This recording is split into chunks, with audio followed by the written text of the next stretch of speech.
So I'm headed to the gym in my non-Tesla. I've never driven a Tesla, but I have a test drive scheduled for this weekend. Thought it would be interesting to do a video about what it's like driving in a non-Tesla before you've ever driven in a Tesla. Did I say Tesla enough yet? This is my current ride, my wife's former ride. Nissan Pathfinder, perpetually dirty because of all the rain here in Central Texas and, well, all of the construction going on in my neighborhood all the time. So, let's go for a ride, hit the gym. It's a lot of buttons, right? Yeah, the Pathfinder has a lot of features, but also a lot of buttons, which is okay.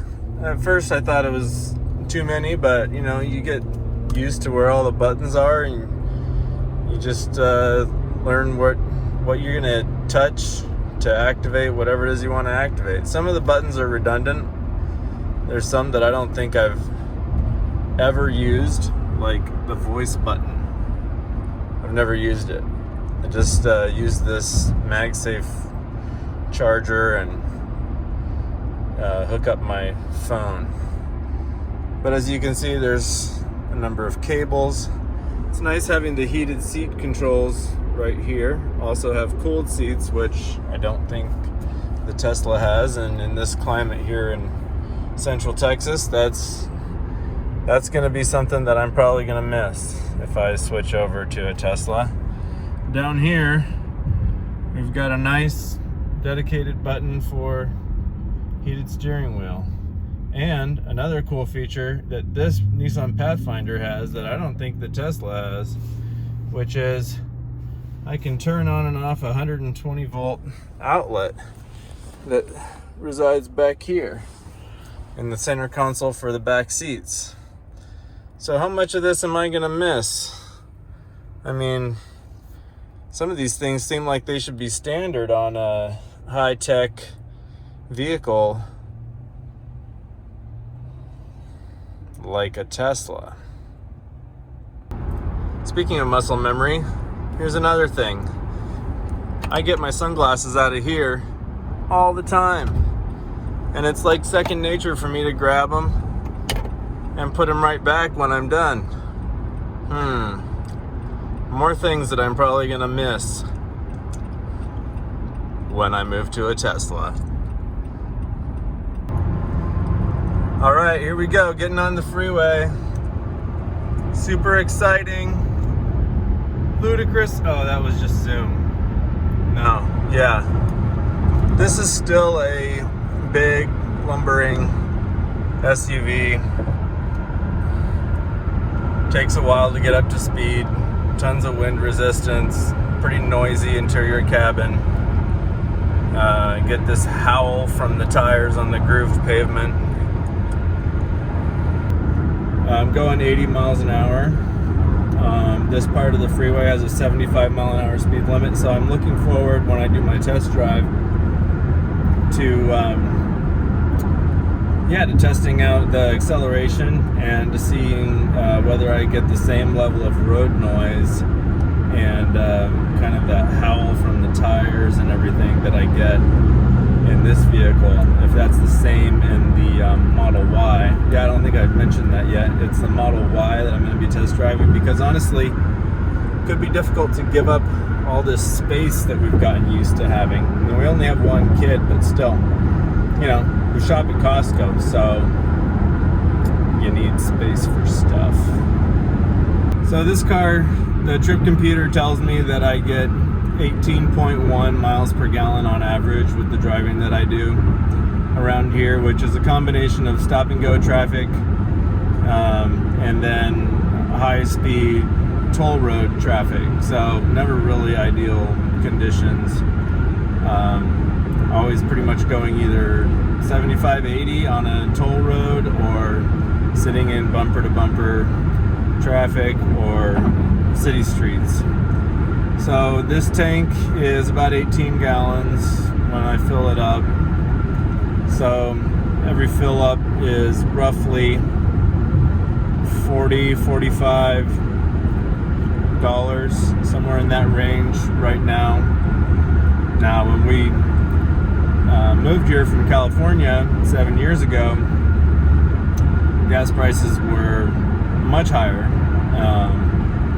and I think gas prices are much higher in California than they are here right now. But also, electricity rates are much lower. My electricity rate is only in the range of 8.5 cents per kilowatt hour, maybe just under 9 cents per kilowatt hour when you add in some of the fees, but still, that's really inexpensive. And so obviously I'd like to be able to charge a vehicle overnight. The range on this vehicle at that average miles per gallon of 18 with an 18-gallon tank is around 324 miles. Now on a road trip, if you're controlling your speed, you can do a little bit better than that. You can get closer to 340 miles out of a tank, which is pretty enticing. But honestly, when you've got a kid and a wife with a small frame, you're going to need to stop for bladder breaks before you need to stop for fuel. So I can't say that the range of my gasoline-powered vehicle has really been the limiting factor since I've been married, or even since we began dating seriously and doing all of our traveling together. So, yeah, and who doesn't like stopping to smell the roses, right? So maybe they should plant rose bushes near the supercharger stations. Just an idea for you, Tesla. This part of the freeway, going with traffic on this toll road, means that you're, pushing 85 miles an hour sometimes. I'm curious to see what that does to range in an EV. Anybody in an area with higher speed limits that drives an EV care to comment on what higher speed driving does to predicted range? I know that Tesla says you can get the full predicted range, the EPA range, if you go past 0, which seems anxiety inducing. But I don't know that I would want to plan to go into the negative all the time. But honestly, driving around here, probably the most that I ever drive in a day is going to be somewhere in the range of 40 to 50 miles. The thing that I'm mainly concerned about is, like, if we take a trip, Houston, San Antonio, Galveston, get adventurous and try to drive up to Colorado and get stranded somewhere because, God forbid, the supercharger is down or there's a power outage. Hey, that's a good question. What happens when there's a power outage? What if you show up, you need to charge, and there's a power outage? These are the kinds of questions we ask ourselves here in Central Texas now after the big freeze and power crisis that happened, about a month and a half ago. So that's an interesting one. I'll have to think about that. I used to be really interested in getting a Chevy Volt because I liked the idea of being able to do all of my commuting on electric and then still have a vehicle that I could use for longer range trips with gas. But have you been inside of a Volt? Those things are tiny. I don't know how I would fit anything inside of it for a road trip anyway. So then what good is that gasoline engine doing you? So that's another reason to consider the Model Y, right? I mean, the Model 3 is really what I would go for if I could get what I wanted. But if I'm thinking about, like, the future, the next 10 years with a kid, trying to go camping, do some road trips, visit some different spots across the U.S. that I saw when I was a kid that I'd like to show her, I think the Model Y might be a better choice. I guess we'll see how I feel about the design and the space once I'm in it. I wanted to test drive the Model Y first because I don't want to be poisoned by my love for the Model 3, assuming that that's what ends up happening. I don't know if I'm gonna love it. I might. I certainly have watched enough videos about it. So yeah, I don't know. We'll see when I test drive the Model Y if I'm like, wow, this is really great, or if I think to myself, boy, I sure did like having a sedan.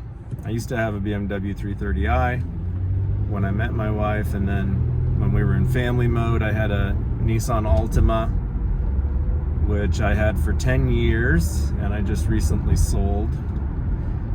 So, kind of a big transition period here. No more little kids, only booster seat child from here on out. So I feel like I have some flexibility, but again, there goes my gym bag. We shop at Costco. We do not pack light when we go on trips.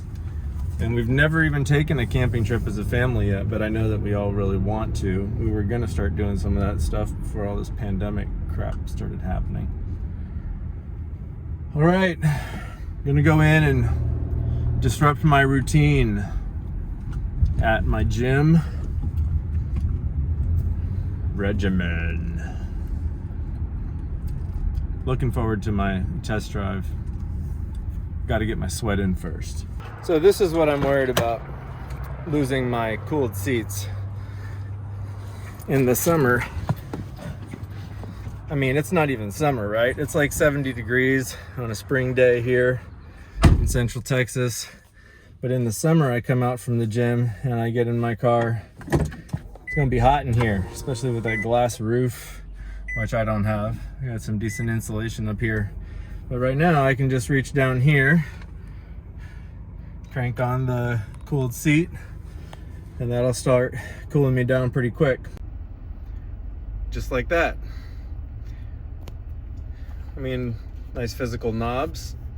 Cool your butt, warm your butt. And 360-degree camera. This is in park, so I've got the bird's eye view and the front view, side view. Kick it into reverse, and side view. So, I mean, these seem like features that should be in an expensive modern vehicle. I've got similar features in my wife's Mazda, and this is a 2013 Nissan Pathfinder Platinum. So we've had these features for quite some time that are not going to be in the Tesla Model Y if that's the direction we go. Doesn't seem super efficient to be spending a bunch of battery power to cool down the vehicle, the entire vehicle, ahead of coming out from the gym or a store or wherever. In the summer, you come out and have the cooled seats on. It cools you down pretty quick. It helps mitigate the black seats in 105-degree summer heat situation that can cause some serious butt and back sweat. And if that's not a problem for you, then good for you. It's a problem for this guy, especially when I'm all sweaty from the gym. So anyway, I guess we'll see if the Model Y is good enough to convince me to give up some of these things that I've had in this vehicle since early 2013. 8 years.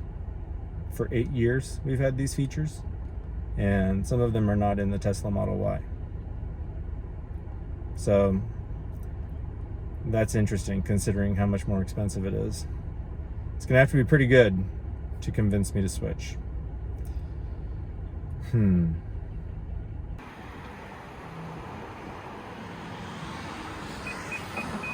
Cargo space and, you know, a trailer hitch and towing capacity. These are also things to consider. So what else is there to consider? Well, I don't think power is going to be a drawback to the Model Y. I mean, this thing has a V6, but you know, it's a big heavy SUV, so the V6 isn't exactly overwhelming power. It's still just like mid 200 horsepowers. So, did I just say horsepowers? It's still just mid 200 horsepower range. So the Model Y is going to blow it away in that respect. I'm just, you know, curious to see how I feel about reduced space in the Model Y versus this one, and all of the other features that I've discussed that I've had in a vehicle that's 8 years old already, that aren't available in something that's more expensive and more modern, supposedly. Sure, there are other benefits, but what do you think? Am I going to miss these things? Let me know if you've made the switch and if you've missed any of these features, or if the benefits of the Model Y just kind of make you forget all about all of the things that you've come to enjoy about your current vehicles or your past vehicles.